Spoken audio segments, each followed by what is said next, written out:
Black single dad saw a soldier at the bus stop and said, "You're coming with me." Then took her home. "Ma'am, you can't just stand here in this downpour. The last bus isn't coming." The relentless hammering of the rain on the city streets was a sound Marcus Thorne knew well. It was the soundtrack to his weariness, the cold percussion to the quiet ache in his soul. He pulled the collar of his thin jacket tighter, the fabric already soaked and clinging to his skin, a futile gesture against the biting cold that seemed to seep right into his bones.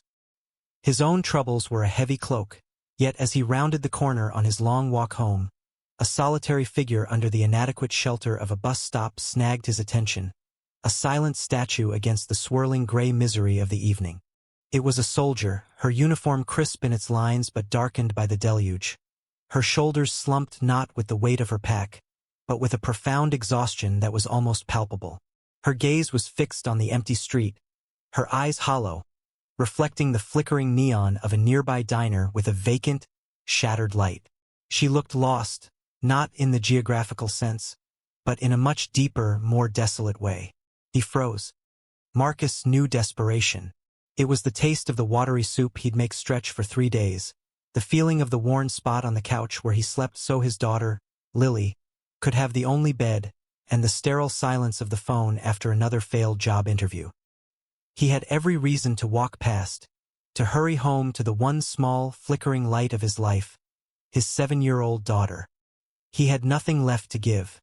His resources were threadbare, his spirit stretched brittle. Yet, he saw in the soldier's rigid posture a mirror of his own fight to stay upright when the world was trying to sweep him away. He thought of his late wife, Sarah, whose boundless compassion had been the anchor of his world. She would have never walked past. Her voice, a gentle echo in his memory, urged him forward. He took a deep breath, the cold air stinging his lungs, and walked toward the bus stop, his worn-out sneakers splashing in the puddles. The world seemed to hold its breath. He stopped a few feet from her, the meager shelter barely covering them both.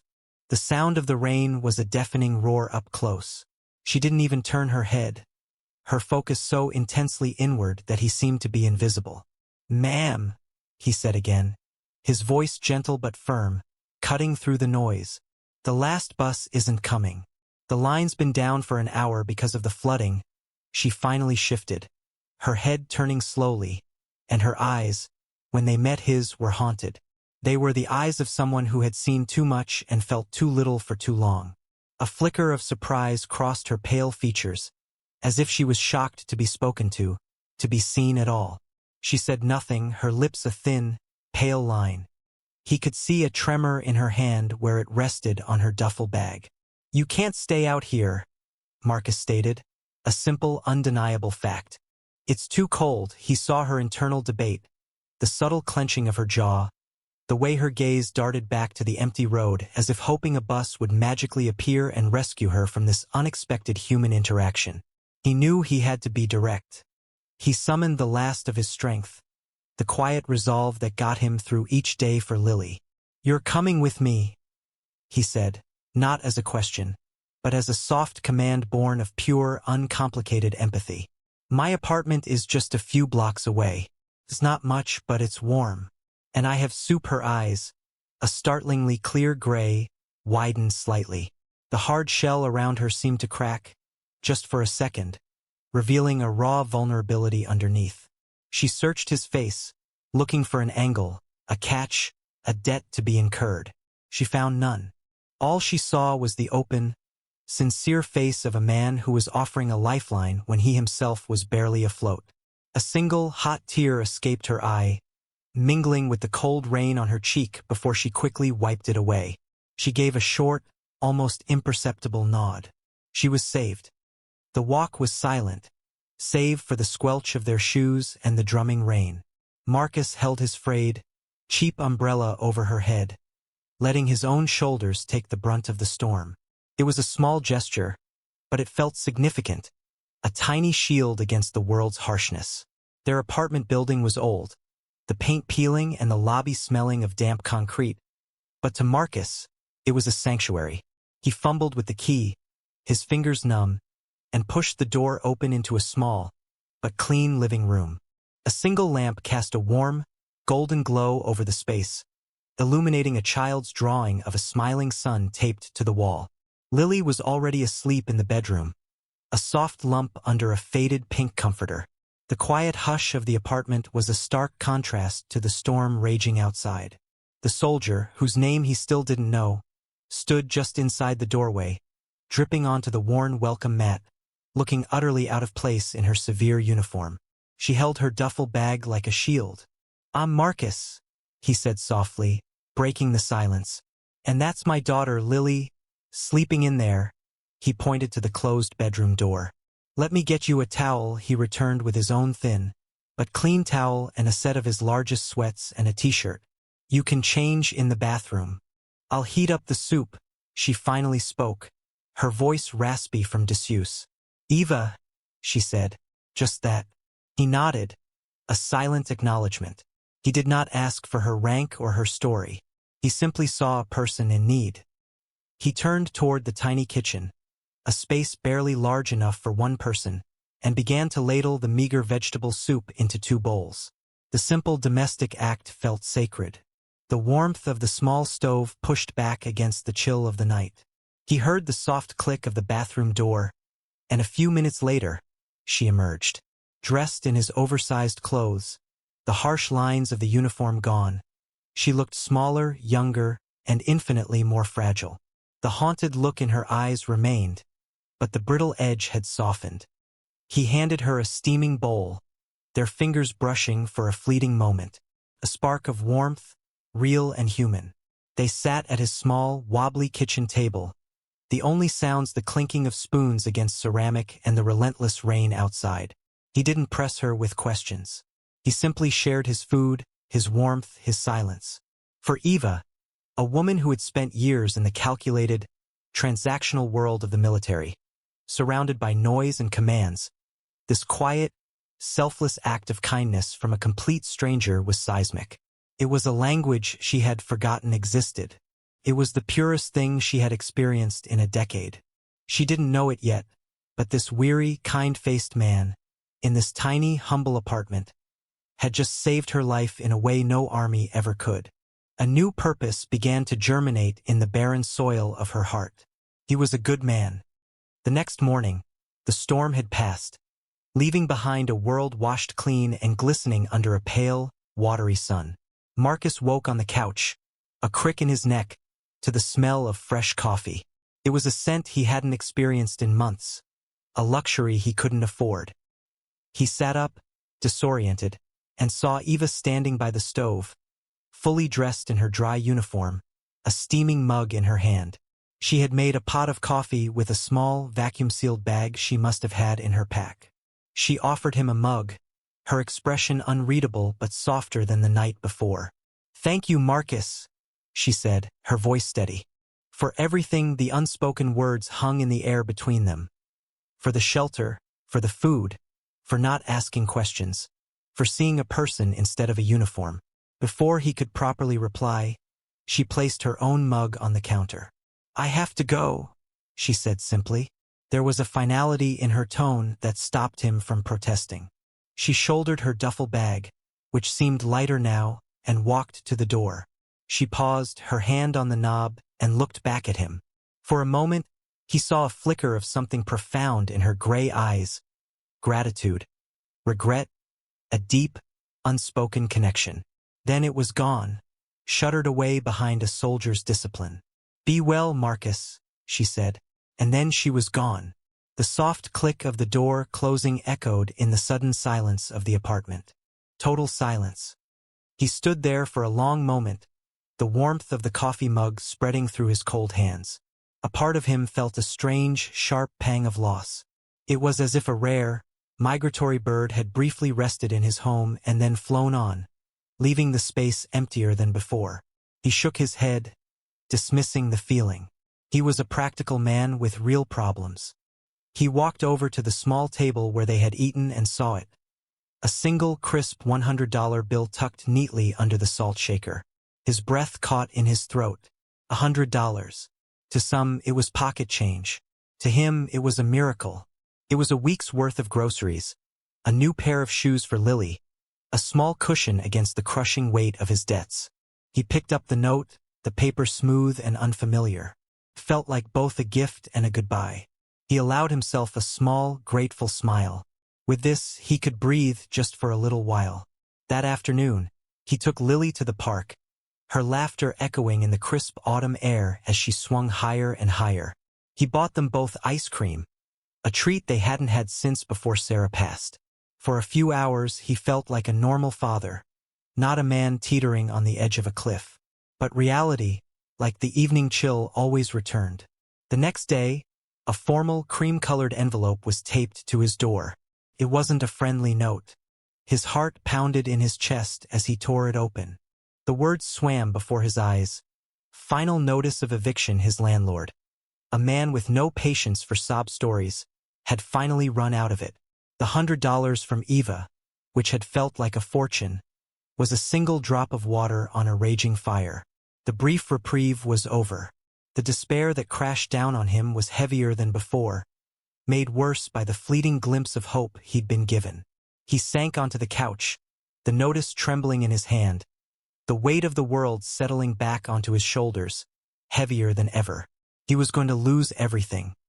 Meanwhile, miles away, in a suite of offices that overlooked the city from a dizzying height, Eva Rostova was not a weary soldier. She was a commanding presence, the nameplate on her vast, polished marble desk reading simply, E. Rostova, CEO. The oversized sweats and borrowed t-shirt were replaced by an impeccably tailored suit of deep charcoal gray. Her hair, once damp and plastered to her head, was now pulled back in a severe, elegant bun. Her eyes, however, were still haunted, but now they held a new, steely glint of purpose. The soldier, Sergeant Rostova, had been an escape, a penance. After her entire family, parents and a younger brother, perished in the crash of a private jet she was supposed to have been on, the weight of her inherited billions felt like a curse. Rostova Global, a sprawling empire of tech and logistics, was a hollow kingdom she had no desire to rule. So she had run, joining the army under a simplified version of her name, seeking discipline and anonymity, a way to atone for the sin of survival. For 10 years it had worked. She had become a machine, efficient and empty. Then came the rain, the mist bus, and Marcus Thorne. His selfless kindness had pierced through a decade of carefully constructed armor. It was a pure, unconditional act in a world she knew only as transactional. He had offered her everything when he had nothing. That quiet evening in his apartment, watching him interact with the memory of his daughter in the other room, had reawakened a part of her she thought long dead. It gave her a reason to come home, not just to her empty penthouse but to herself. Her first act as the returned CEO of Rostova Global was not to review quarterly reports, but to deploy the full, terrifying power of her company's private intelligence division to find one man, Marcus Thorne. The file landed on her desk within hours, a slim dossier detailing a life of quiet dignity and heartbreaking hardship. It detailed the loss of his wife to a sudden illness, his subsequent layoff from a mid-level accounting job, his dwindling savings, and his unwavering devotion to his daughter, Lily. It also detailed the impending eviction. A cold fury settled in her chest. The world was about to crush this good, gentle man. She would not allow it. With a few quiet, clipped phone calls, things began to happen. The property management company that owned Marcus's building received an unexpected wire transfer from an anonymous benefactor, clearing his rental debt for the next 2 years. The next day, a flustered building manager knocked on Marcus's door, stammering apologies about a clerical error, and handing him a letter confirming his tenancy was secure. Marcus, stunned and bewildered, could only assume it was a miracle. A few days later, a delivery truck from a high-end organic grocery store arrived, the driver explaining that his family had been chosen as the recipient of a new community wellness grant. Boxes of fresh food, produce, and household staples filled his tiny kitchen. An anonymous payment settled his overdue electricity bill, stopping the shut-off notice he'd been dreading. Marcus Thorne lived in a state of confused, profound gratitude.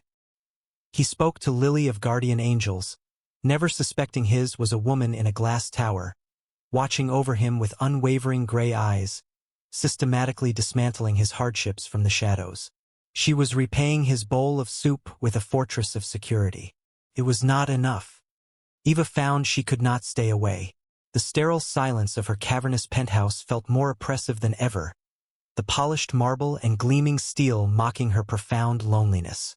The memory of Marcus's warm, cluttered apartment, of the quiet dignity in his eyes, was a constant pull. She needed to see him again, not as a savior from a tower, but as a person. She learned from her file that he took Lily to the same park every Saturday afternoon. So, on a crisp, sun-drenched Saturday, she went to the park. She wore simple jeans and a soft cashmere sweater, her hair down, looking nothing like a CEO or a soldier. She looked approachable. She coincidentally found herself near the swing set, where Lily's bright laughter pealed through the air. Marcus was pushing her, a genuine smile gracing his weary features. His eyes met hers across the playground. Recognition dawned, followed by surprise and a shy, hesitant smile. He walked over, his posture less burdened than she remembered. "Eva," he said, his voice warm with welcome. "I never got to thank you properly for the money," he gestured awkwardly. "It was a lifesaver," she simply smiled. "I'm glad it helped." They fell into easy conversation, talking about the weather, the beauty of the park, Lily's missing front tooth. The connection she had felt that rainy night was still there, a quiet, humming current between them. As the afternoon light began to fade to a soft, amber hue, he hesitated, then took a chance. I know it's not much, but would you let me make you a cup of tea? To thank you? My place is just around the corner." His heart was pounding. Her smile was immediate and sincere. "I'd like that very much, Marcus." The walk back to his apartment felt different this time. It wasn't a desperate flight from a storm, but a gentle stroll between two people discovering a fragile, tentative bond. Later, as Lily slept soundly in her room, they sat in the quiet living room, the same single lamp casting its golden glow. The air was thick with unspoken things, with shared histories of grief they had only glimpsed in each other's eyes. He handed her a mug of chamomile tea. The warmth seeped into her hands. Finally, in the safety of the dim light, he began to speak. He told her about Sarah, about their love story that had started in college, about the vibrant, joyful way she had lived. His voice cracked as he spoke of the suddenness of her illness, the sterile white hospital rooms, the unbearable silence she had left behind. He confessed his deepest fear, that he wasn't enough for Lily, that he couldn't fill the void his wife had left. He was raw, vulnerable, laying bare the shattered pieces of his heart. Eva listened. She didn't offer platitudes or empty reassurances. Her gaze was unwavering, her presence a steady anchor in his sea of sorrow. She simply listened, and in her quiet, intense focus, he felt seen. He felt understood in a way he hadn't since Sarah was alive. When he finished, his shoulders slumped, his confession leaving him spent. She reached out, not to touch him, but to gently run a finger over the corner of a framed photo of Sarah and a baby Lily on the end table. It was a gesture of profound empathy. Then it was her turn. Her voice was low, measured, but trembling with the weight of her own tragedy. She told him about her family, about the vibrant, loving chaos of her home, about her brilliant younger brother who was destined for greatness. She confessed the crushing guilt she carried, the what-if that had haunted her for a decade, the business meeting she'd rescheduled at the last minute, the one that meant she wasn't on the plane. She told him how she had run away from the money, the empire, the suffocating pity, and hidden herself in the rigid, unthinking world of the military. She had been punishing herself. "You were the first person in 10 years, she said, her voice barely a whisper, "who showed me kindness without wanting something. You didn't see a soldier or an heir. You just saw me. You gave me a bowl of soup, and you have no idea, Marcus, but you pulled me back from the brink." A single tear traced a path down her cheek, shimmering in the lamplight. He saw it all then, the immense loneliness behind her commanding presence, the deep, unhealed wound she carried. They were two broken souls, each scarred by loss, finding a strange, unexpected solace in the other's presence. He reached out and gently placed his hand over hers where it rested on the table. It wasn't a romantic gesture. It was a silent, powerful acknowledgement of their shared pain. A bond was forged. The invitation arrived in Lily's school backpack a week later, a thick, ornate card for the annual benefactors gala at the prestigious Northwood Preparatory Academy. Lily attended on a full scholarship, a legacy of Sarah's academic achievements there, but Marcus always felt like an outsider among the sleek, wealthy parents. This year, the gala was a fundraiser for a new science wing, and attendance felt mandatory. He dreaded it. He felt the familiar shame of his worn suit and his inability to write a large check. But for Lily, he would go. He would stand in the corner, nurse a glass of water, and try to be invisible. Eva, who now visited for tea twice a week, encouraged him to go. She told him he was a wonderful father and had nothing to be ashamed of. He didn't know that Eva Rostova was the event's guest of honor, the keynote speaker, and the potential lead donor the school was desperate to court. The night of the gala, the school's main hall was a sea of glittering jewels, crisp tuxedos, and polite, predatory smiles. Marcus felt his collar tighten as he stood near the back, watching Lily marvel at the ice sculptures. He was trying to summon the courage to get her a plate of hors d'oeuvres when a voice, as cold and sharp as breaking glass, cut through the din. Well, Marcus, I'm surprised to see you here. I didn't think they allowed the help to mingle at these events." He froze. He turned to see Eleanor Vance, his late wife's mother. She was a woman carved from ice, draped in designer silk, her face a mask of disdain. She had always blamed Marcus for Sarah's decision to marry beneath her, and she had never forgiven him for it. She lowered her voice to a venomous hiss, ensuring those around them could hear every word. "Look at you, in that pathetic suit. Still failing, I see. My daughter, my brilliant Sarah, wasted her life on you. And now you're dragging my granddaughter down with you. You can't even provide for her. You're a disgrace. Living off the memory of my daughter's charity." Each word was a physical blow.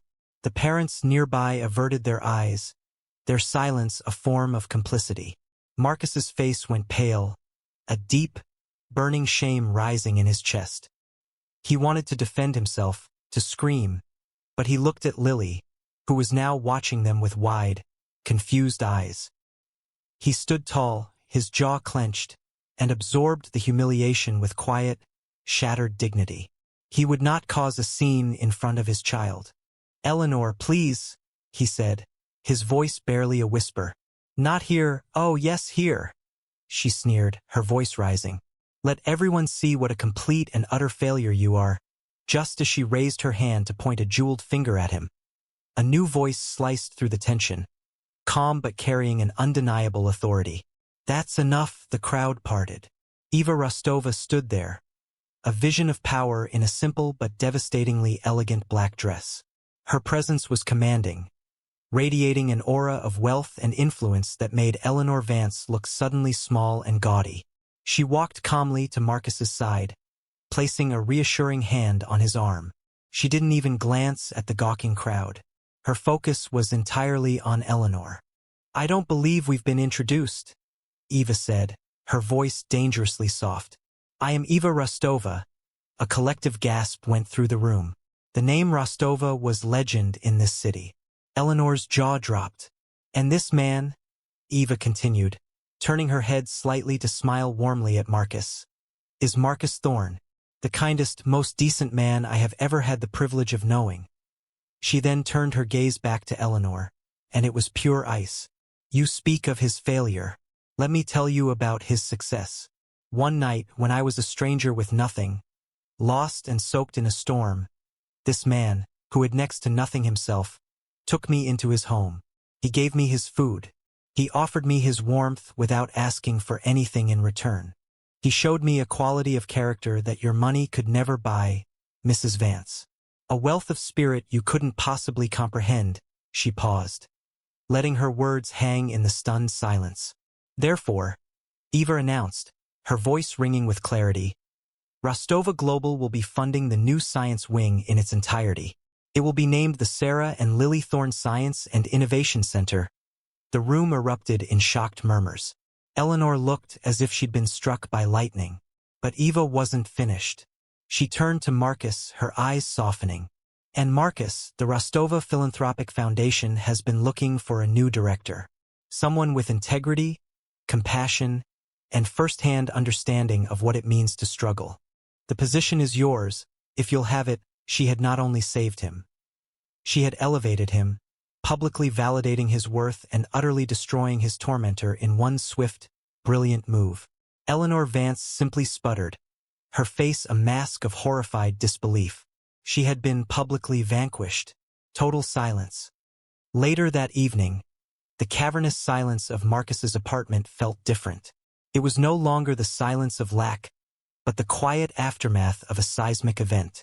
The air hummed with unspoken emotion. Lily was asleep, clutching the ornate program from the gala, dreaming of the new science wing that would bear her name. Marcus stood by the window, staring down at the city lights, still reeling from the sheer magnitude of what had happened. He turned as Eva closed the door softly behind her, having waited for him to get Lily settled. She had dismissed her driver, choosing to take a simple taxi to his building. Eva, he began, his voice thick with emotion. Why? Why would you do all of that?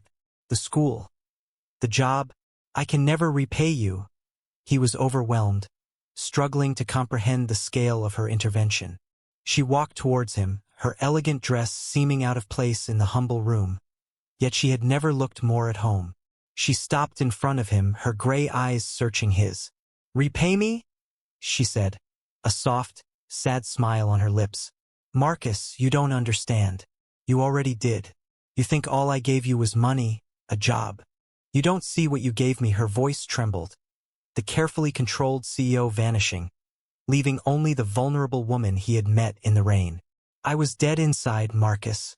I was a ghost haunting my own life, drowning in guilt and loneliness. My money was a prison. That night you found me, you didn't just give me shelter from a storm. You gave me a reason to feel again. You showed me what goodness was.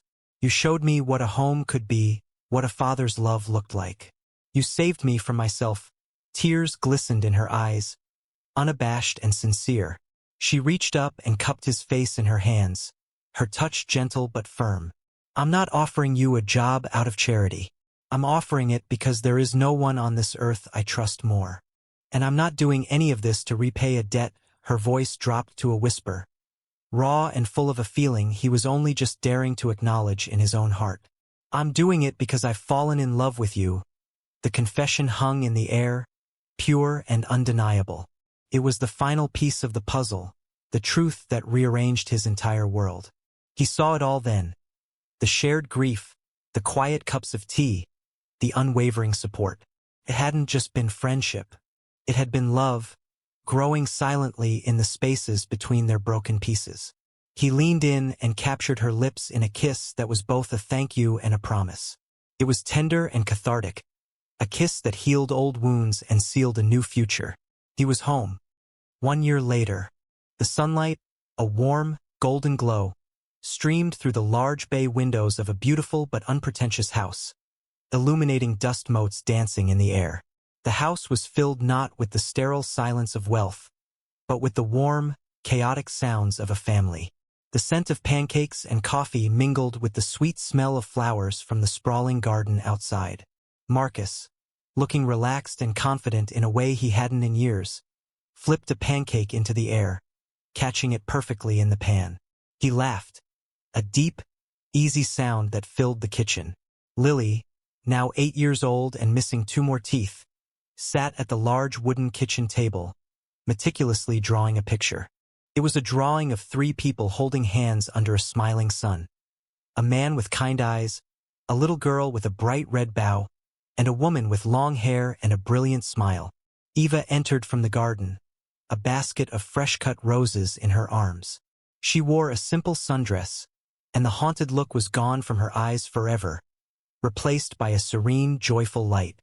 She leaned over and kissed Marcus, a soft, familiar gesture. Then she walked to the table and ruffled Lily's hair. "What are you drawing, sweet pea?" she asked. Lily held up the drawing proudly. "It's us, our family." Eva's heart swelled. She knelt down, her eyes level with the little girl's.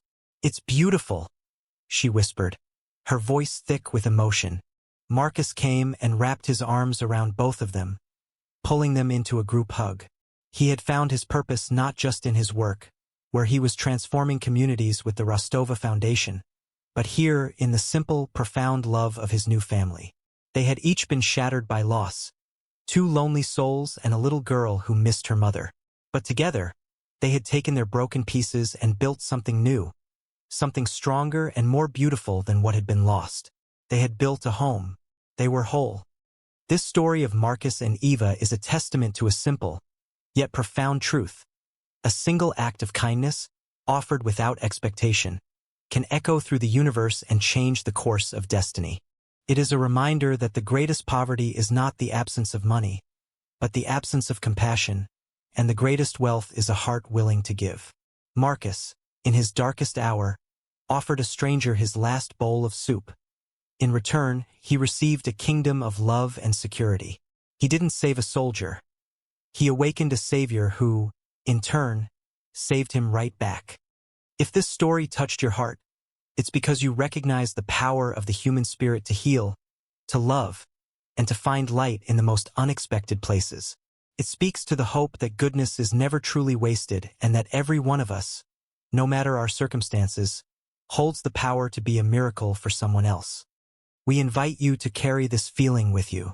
Like, share, and subscribe to Soulful Love Tales for more soul-stirring stories that reaffirm the incredible power of love and kindness. Your support allows us to keep creating inspiring content that warms the heart and uplifts the spirit.